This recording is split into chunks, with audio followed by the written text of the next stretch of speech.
Hello again, everybody. This is Mr. Everything, and I am coming at you with another Wargaming and miniature video. In this video, what we're going to do is we're going to explore Liquitex Flow Aid Additive. You can use this additive on your actual paints to create your own washes, or if you already have washes that might be a little bit too thick for your taste, you can thin it out to allow it to flow better.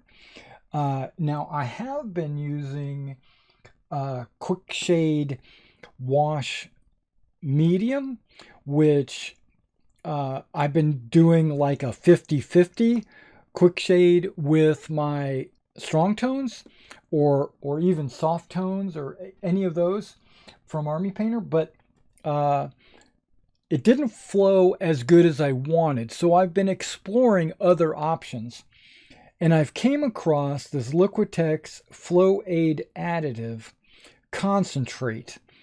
And what we're going to do is we're going to take these models that I have out here that have no wash on them currently, and we're going to wash them, and you're going to get a chance to see what the differences are. So now what I'm going to do is I'm going to adjust the focus so that you can see. I don't know, maybe you can see pretty good right there. Now I'm going to adjust the focus a little bit so that you can see these models up close before I wash them. Okay, so I'm taking a look at these models. I painted these millions of years ago, and I never did any wash. Now, I did some black lining there, obviously, but we're going to take a look at how that affects the fabric. We're going to have to take a before and after look. Okay, I'm going to try to do these in order so that we can compare them. There's the green, and all it is just solid green all the way around the entire model, basically, and nothing on the face or the hair or the hands or any of that. So let's go ahead, and now this is one of my more favorite D&D models that I've been using. I know it's a Warhammer Fantasy Wood Elf. You notice she has no wash, no black lining, nothing. I've had this for years. This is back before I knew what I was doing. So we're going to add a wash to this, and we're going to take a look and see exactly how it does. And also some D&D models. This guy was just a guy, just a dude. And then I've got an old Champions model, superhero martial artist. You can see that there is no wash, no skin tone, nothing. This is an old Ralpartha. Solid metal, horse hair, nothing, right? Okay. Warhammer Fantasy. Yeah, pretty much nothing. Look at the straps. There's nothing on there. I think I might have did some black lining in the top of his hat, but that was done with a pen. Okay. We're going to do a couple of monsters as well. We're going to do this Minotaur. It's a this one actually is a fairly nicely painted Minotaur. But there's no highlighting and no black lining or anything like that on it. So I just want to see how it comes out with the, and look at the red on his loincloth, the gold, and the teeth. We're going to have to take a look how that actually looks once we get it all done. And the last one is this Hydra. We're going to take a look at this after the wash. We're going to see if these scales come out better than the way they are right now. And the teeth. This thing doesn't feel like it's a completed painted model. Those teeth are painted. I did paint those teeth apparently. Okay.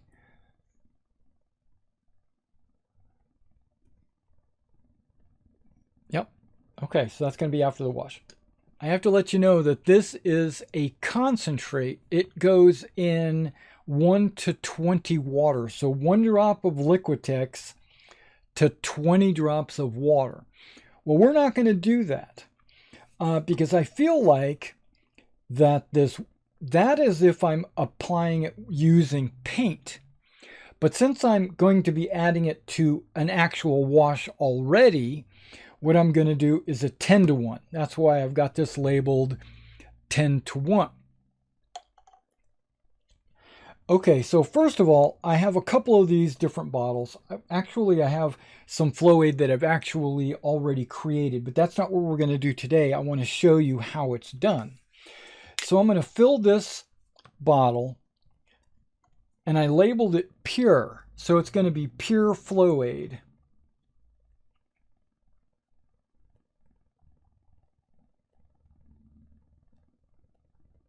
And I'm letting it go all in.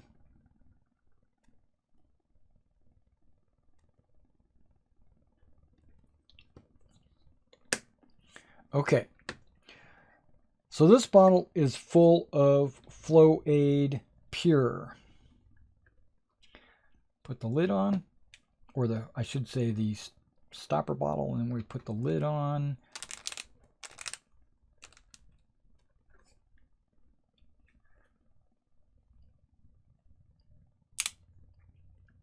There we go.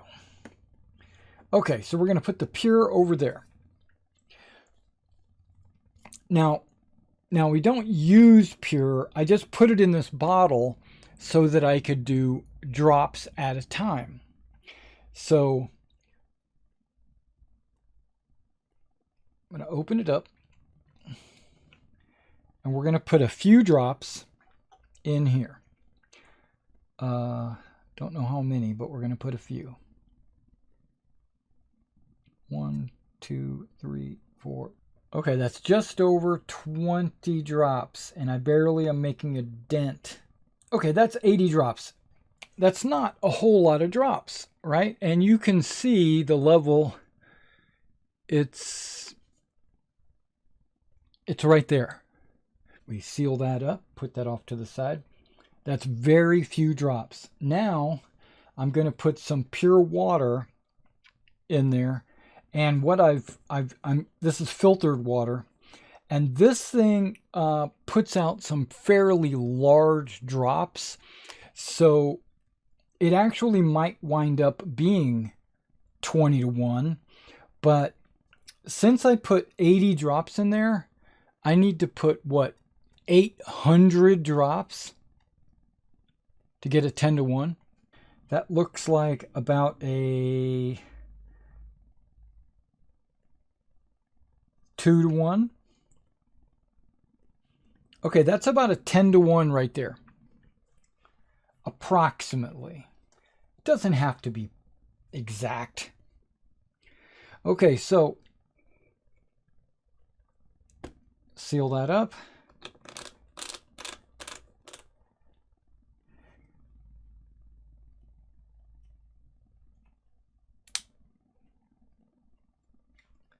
Okay, now they say don't shake it. I'm shaking it anyway, because you'll notice that it fills with bubbles. Okay, and so when you're mixing your, I want to mix it. So I'm going to shake, but I'm only going to do that the first time, because once it's mixed, it's pretty much mixed forever. Also, you'll notice that it is clear. It is not milky white like this. This is actually kind of thick, almost like my normal medium, not a flow aid. Okay, so we get a palette, right? And we're going to put, I definitely mix this up because I do think that the strong tone will settle. Okay, with strong tone, I'm going to put 1, 2, 3, 4, 5, 6, 7, 8, 9, 10, 11, 12, 13, 14, 15, 16, 17, 18, 19, 20. Okay, so I put 20 drops to be able to cover all those models. Hopefully it works out that way. Okay, and then we're going to put 20 drops of this. We're going to do a 1-to-1.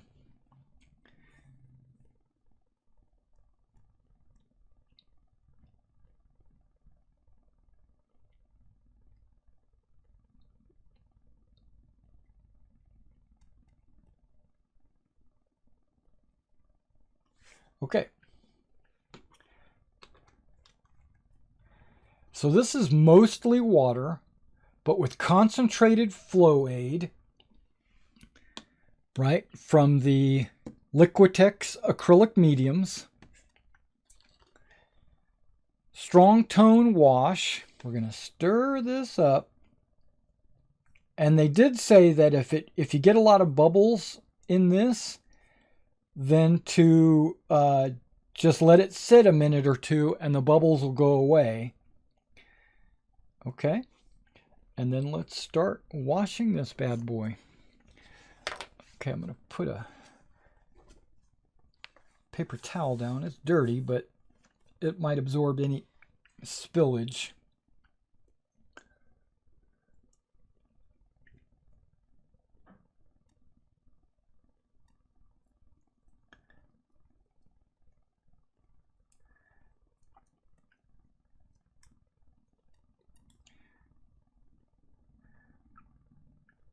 As with most washes, it will run, right? And what you'll get is puddles or pools at the bottom. So what I tend to do is brush upwards, and then also sometimes I'll try to clean off my brush, dry it out a little bit, and then soak up some of that extra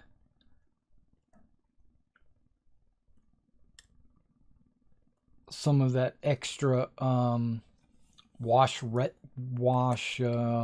liquid, I guess is what you would call it. All right, just a little bit of drop, just a little drop. Look at that. I mean, I don't know if you can really see that at distance.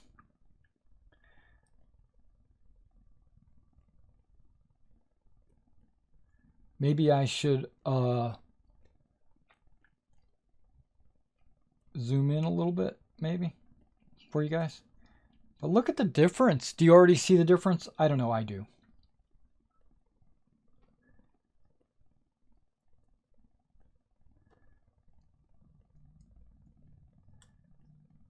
Okay, clean that off because it might have been a little too thick.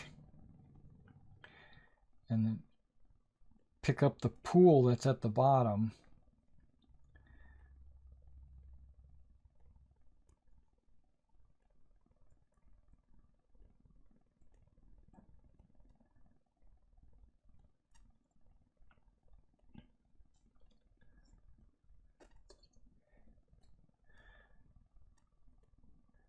Now I didn't even dunk my, okay, maybe I should just a little bit.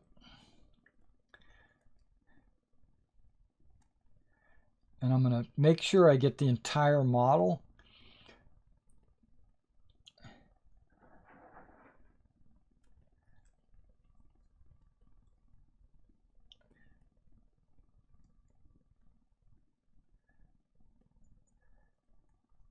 All right, get it all over. Don't want to do too heavy. I know they say slather it on there, but if you do, it'll all run down to the feet and it'll puddle up, or it'll puddle up at the bottom of their greatcoat or whatever, and then it'll look dirty. And so we want to, and you'd also want to do this before you flock your base, because the base acts as a sponge, or I should say flock will act like a sponge, and it'll soak up all the, it'll basically draw down all the wash. So you got to be kind of careful about that. So normally I'll wash a model before I do the bases.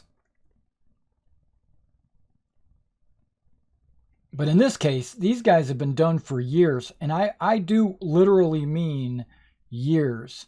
These are some of my very first models. I had to dig deep to find some models that were old enough or incomplete enough so that I could do this, so I could show this to you. Now, I thought about just grabbing a couple of models and using a wash without the flow aid additive, just so you can see a comparison.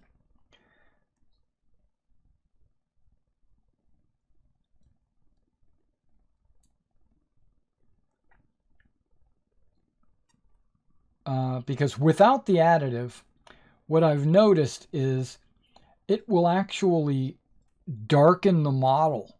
You know, like if you've got a white robe like this and you put any kind of wash on it without the additive, it'll darken it up to the point where it'll be like a really dirty cloak or robe.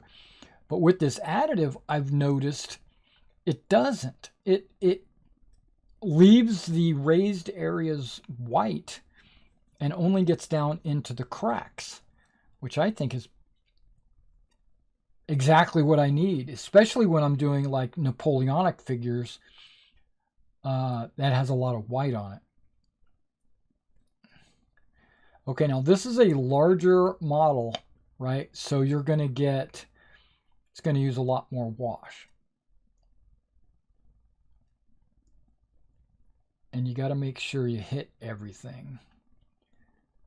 Because you don't want to, well, sometimes you do want to just wash certain parts of a model.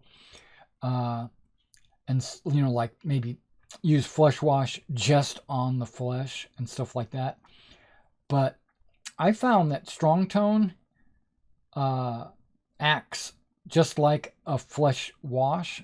I mean, it's not as red, but it's still, whoa, that really brought out the detail on that.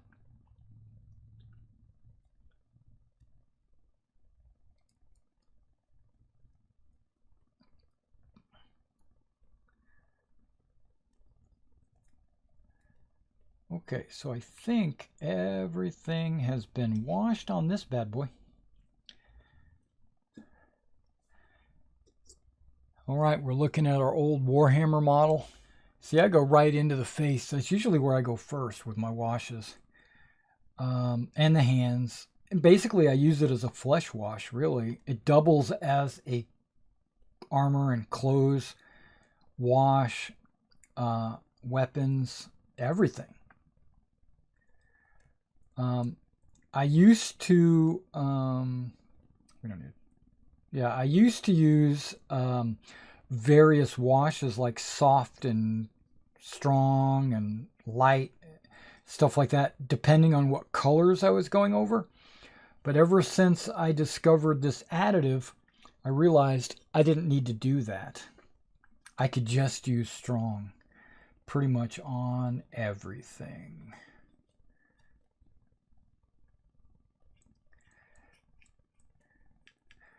Now this is a converted model.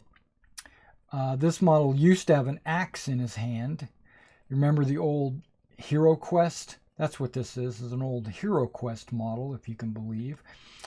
And this is actual wood, real wood, and this is just plastic sprue piece that I made a bronze blade because I made this Minotaur into a player character for RuneQuest. I don't know if you've ever played RuneQuest, but in RuneQuest you can play as a Minotaur. And one of my players wanted to play a Minotaur. And so I converted a Warhammer Quest Minotaur into a Hero Quest bronze weapon wielding Minotaur.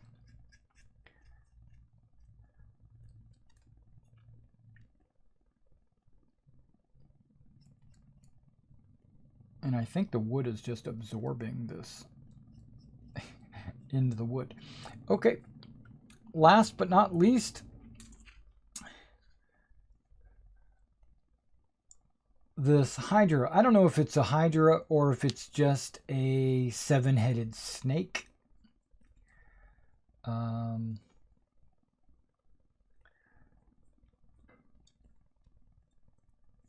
I think I might have guessed pretty close to the amount of wash that I needed to cover these models, because I'm getting low and I'm almost done.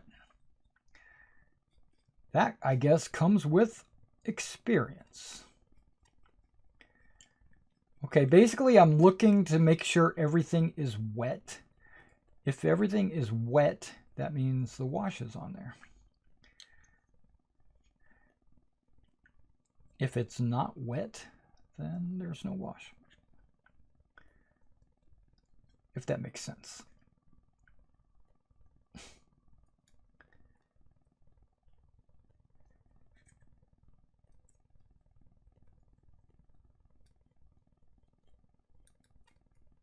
Okay, so we're gonna let all of this dry. It's gonna take 15 to 30 minutes for everything to dry, and once it does, I'll be back and we'll basically compare it to the original non-washed models. All right, I'll be right back. All right, it's been about 30 minutes or so, so I figured it would be good to go ahead and show you what the results are on these models. Now, I'm going to need to, I guess, hold it up here, and I will need to zoom. Okay. All right, so here's some close-ups in order, so you can compare pre-wash to wash. I don't know if I'm going to be able to put like a side-by-side or anything. If I am, I'll do that. Really, down here you can see where it's pooled, but it also really added shadow to the sides of the cloak under this mantle right there. That was already black lined, so kind of ignore that. The sleeve, you got the dark line there. You definitely can see all the details in there. And also on the face, it added a little bit of detail, and in the collar area. Okay, so let's take a look at the next one. This one did not have any black lining done. Ooh, there we go. But you can see that now you can see all the folds of the fabric, which you couldn't see before. Let's take a look. You got the sleeve, and now this bun in the back, it's actually got a dark line all around it. So, you know, and then you can see the fabric right there and the mantle as well. All right, so let's keep going. Now, this is the archer that we looked at. It had no highlighting or anything. I want to point out that now you can see all the frills of her leather tunic. You can see that the musculature in her, and you can also see, maybe not on this side, but you can see the fingers, how they're darkened. Specifically the pull arm fingers definitely darkened up. And then you can see dark lines separating the flesh and this bracer, as well as the bow and the hand. You can see the texture of her fabric. And then look at the arrows. maybe not so much right there, but definitely right there. And then it darkened up the shadow right there. And then you could see her hair. That's good. That's good. Okay, now this guy, I saw pretty good improvement on this guy. This guy's probably got the best improvement. All of his tunic really stands out. His hair really stands out. His fingers are now pronounced. The shoes, or whatever those are, you can really see the cloth, the belt outline. His hood mantle darkened. The gap between his hand and his tunic. But you'll also notice that the colors really haven't changed. And you'll really notice it on this guy's gi, right? His gi, you can really see the fabric folds, especially like on that arm. You can definitely see them, and you can see how it got dark inside there and along the fold of his gi. And look at all, you can see all the fabric folds, but it didn't really change the color of the gi, which that was the goal. Okay, now on this knight, you can see where since everything was silver, everything was like a metallic silver, everything blended together. But now that you have this wash, especially on the horsetail, you can see that. But the wash really brings out the details that you really couldn't see with just solid like steel.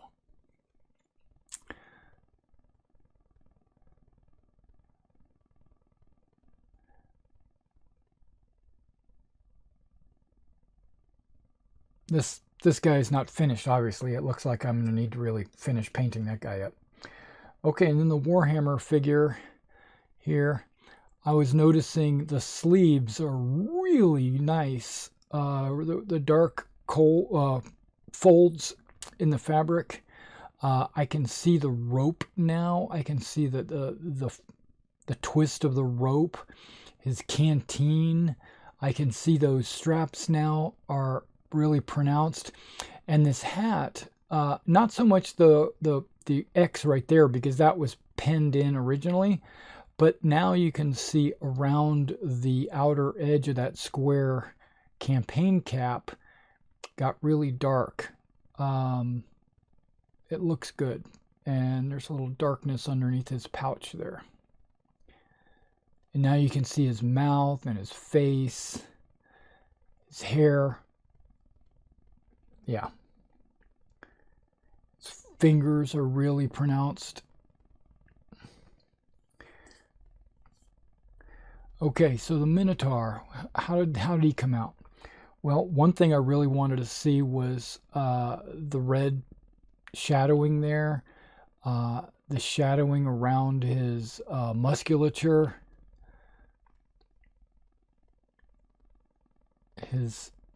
I'm getting too close. Okay, his face, the hands. I probably could have went with a darker wash on this guy, but I think it was okay. It's puddling or pooling up behind the knee, and you can see it's not fully dry yet. The girdle looks good. You can see how it's dark behind the gloves, really accentuating the shadow there. There's a little bit of shadow there between the wood and the blade.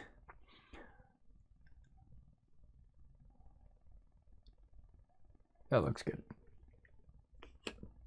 Okay, last but not least, we have our Hydra, multi-headed snake.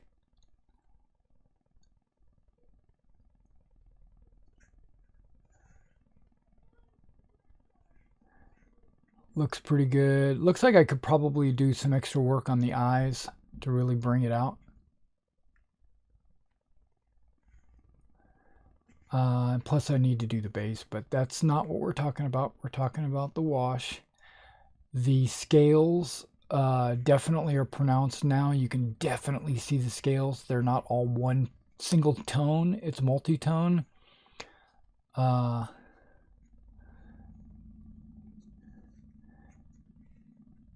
Yeah. So I definitely recommend the flow and additive if you're looking to extend your washes out a little bit further. Enhances flows and dilutes color. You can actually add this to your paint and create some unusual washes on your own. And just remember that this is a concentrate, so they say 1 part flow to 20 parts water, and don't add more than 25% water afterwards, because you can add water later to your paint. They're saying don't do that. So that's why I kind of went with a 1 to 10 on the wash. All right, well, thanks guys for coming out and watching this video, and look to my channel for more hobby related videos, and I'll catch you next time.